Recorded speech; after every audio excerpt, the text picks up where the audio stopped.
करत आहेत. स्टेटमेंट एका रिटायर्ड पोलीस ऑफिसरने देणं ही तर मोठी दुर्दैवी बाब आहे.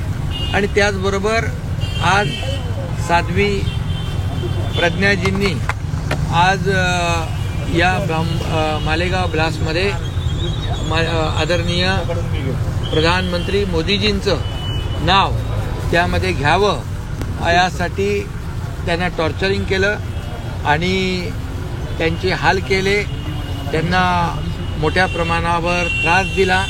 अशा प्रकारचं स्टेटमेंट जे आहे हे तर अतिशय दुर्भाग्यपूर्ण आहे. कारण खऱ्या अर्थाने तत्कालीन UPA सरकार, काँग्रेस सरकार ही काँग्रेसची नीती आहे. हे हिंदुत्वाच्या विरोधामध्ये हिंदुत्वाचा अपमान करणं, भगव्याचा अपमान करणं, फक्त मतांच्या राजनीतीसाठी, मतांच्या राजकारणासाठी कुठल्या थराला ते जाऊ शकतात याचं हे मूर्तिमंत उदाहरण आहे. आणि त्यामुळे खऱ्या अर्थाने या तत्कालीन जे राज्यकर्ते होते ते म्हणत होते की आतंकवाद आणि दहशतवादाला कुठलाही रंग नसतो, कुठलाही धर्म नसतो. पण याच लोकांनी मालेगाव ब्लास्टमध्ये सांगितलं की हा भगवा आतंकवाद आहे, भगवा दहशतवाद आहे. आणि त्यामध्ये जे हिंदुत्ववादी लीडर होते त्या लीडर लोकांना जबरदस्ती या गुन्ह्यामध्ये गोवण्यासाठी, अटक करण्यासाठी जो दबाव निर्माण केला तपास यंत्रणांवर हे अतिशय दुर्दैवी आहे. खरं म्हणजे ज्या लोकांनी अशा प्रकारचा दबाव निर्माण केला, खोट्या केसेसमध्ये या बॉम्ब ब्लास्टमध्ये ज्यांचं नाव टाकण्याचा, ज्यांचं म्हणजे आदरणीय मोहन भागवत साहेब असतील, आदरणीय प्रधानमंत्री मोदीजी असतील, हे कट्टर देशभक्त आहेत, राष्ट्रभक्त आहेत, या देशाला पुढे नेणारे लोक आहेत.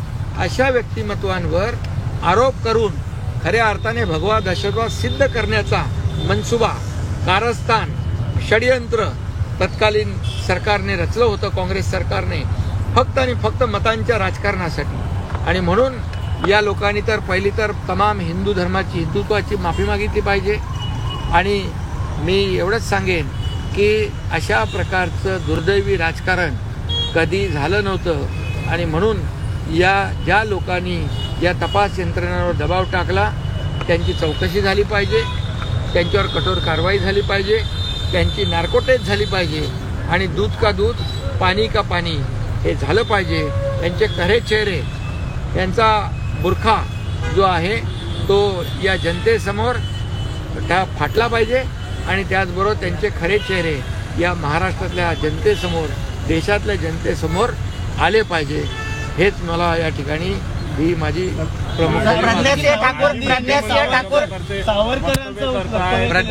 प्रज्ञासिंह ठाकूर यांनी ज्याप्रमाणे हे वक्तव्य केलेलं आहे त्याचप्रमाणे भगवा दहशतवाद ज्याप्रमाणे काँग्रेसने सांगितलं होता, तर काँग्रेसचे माजी मुख्यमंत्री पृथ्वीराज चव्हाण यांनी देखील म्हटलेलं आहे की सनातन टेरर, हिंदू टेरर. आणि राहुल गांधींनी देखील सावरकरांचा अपमान केला होता, माफी मागितली नव्हती. नाही, खरं म्हणजे